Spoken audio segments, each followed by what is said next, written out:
Hello everyone, मैं हूँ doctor Asiya Sheikh, spiritual healer and counsellor.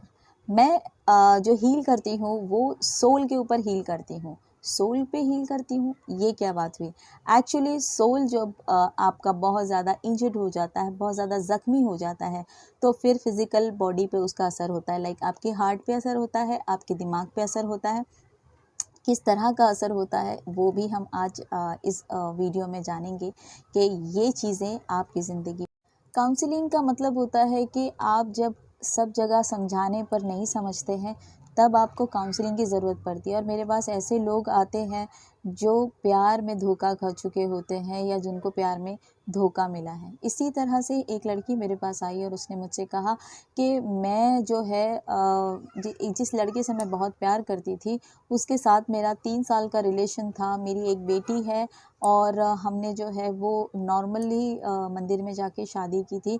मगर वो लड़का जो है 3 साल मेरे साथ था, उसने मुझसे प्रॉमिस किया था कि वो शादी नहीं करेगा। वो अनमैरिड था और उसने कहा था कि वो मुझसे शादी करे, मेरे साथ उसने जो शादी किया बाद में घर वालों को मना लेगा या वॉटेवर।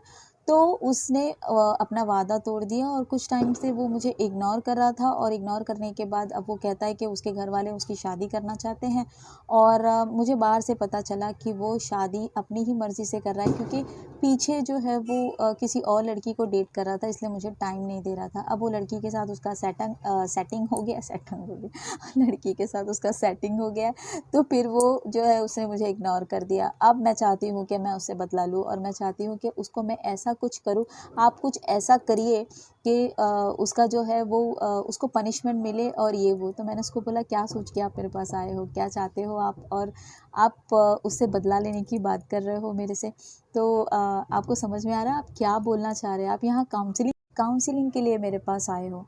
तो उसने बोला कि मैं क्या करूं, मुझसे वो चीज़ें बर्दाश्त नहीं हो रही है।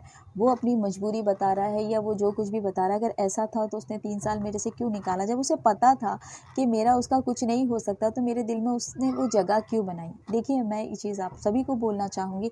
ऐसे बहुत सारे लोग मेरे पास आते हैं, जब वो अपने दुख की दास्तान में एज अ काउंसलर सुनती हूँ तो मेरा भी दिल भारी हो जाता है, क्योंकि मैं इस चीज़ों से बहुत नज़दीक से गुजरी हूँ। मैंने बहुत सारी चीज़ें अपने नज़दीक से ये देखी है, तब मुझे एकदम रिमाइंडर आ जाता है। मैं सिर्फ एक ही चीज़ कहना चाहूँगी उन लड़कों को जो देखो, हर लड़कियां जो है समझदार नहीं होती है।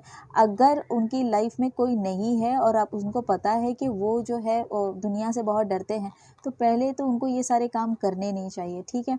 ऐसा ये क्या होता है, मैं आपको एक सिंपल सी चीज़ बताती हूँ कि वो अपनी ज़िंदगी को जीने के लिए ना एक ऑक्सीजन मास्क ले लेते हैं, और वो मास्क जो है वो एक खुद पहनते हैं और उसका मास्क जो है वो खुद पहनते हैं और अपना मास्क उसको पहना देते हैं।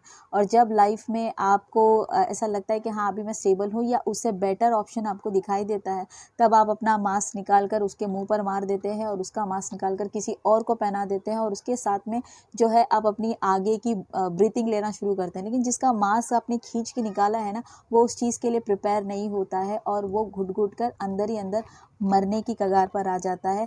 और वो चीज़ जो है आपके कर्मा को क्रिएट करती है, जो कि आपको नहीं समझ में आता। कर्मा क्रिएट करने के बाद में आपको अभी नहीं तो 2 साल बाद ही सही, आपने जिसके ऊपर चुना वो ही इंसान आपको डिच करके निकल जाता है। या फिर आपके बॉडी में कोई तकलीफ़ हो जाती है, या तो आपके घर में कोई बहुत बड़ा नुकसान हो जाता है, क्योंकि आपको नहीं पता हर एक जिस्म में एक जो सोल है वो बहुत इंटरनेशनल लेवल पर बहुत ही पावरफुल होती है। और आप सोचते हो कि आपने उसे डिच किया, नहीं, हर सोल के अंदर उसका या तो ईश्वर रहता है या खुदा का नूर रहता है, और आप किसी और नूर को जो है ठुकरा कर किसी और की तरफ, ऊपर से दिखने वाली चमकीली चीज़ की तरफ आप चले गए। जिसको आपने पसंद किया वो भी नूर ही है, और जिसको आपने ठुकराया वो भी नूर है। यानी ईश्वर का अंश वो भी था, ईश्वर का अंश वो भी हो सकता है या हो सकती है। लेकिन आपने जो तरीका चुना वो गलत था, कि आपको सिर्फ आपने अपने बारे में सोचा कि जब तक कि आपको किसी एक इंसान की ज़रूरत थी आप उसके साथ रहे, फिर आपको लगा कि नहीं अब इसकी ज़रूरत नहीं, अब मुझे किसी और की ज़रूरत है, तो आपने टिश्यू पेपर की तरह आपने सामने वाले को छोड़ दिया। तो इसका जो नतीजा होता है उसी को कहते हैं कार्मिक अकाउंट। लेकिन अब यहाँ पर सवाल ये उठता है कि कार्मिक अकाउंट के अलावा हम सामने वाली क्लाइंट को कैसे समझाएं। अगर आप भी पीड़ित हैं तो आज आपके लिए भी ये चीज़ें हैं जो मैं अब आगे आपको समझाने की कोशिश करूँगी, शायद आप समझ जाएं।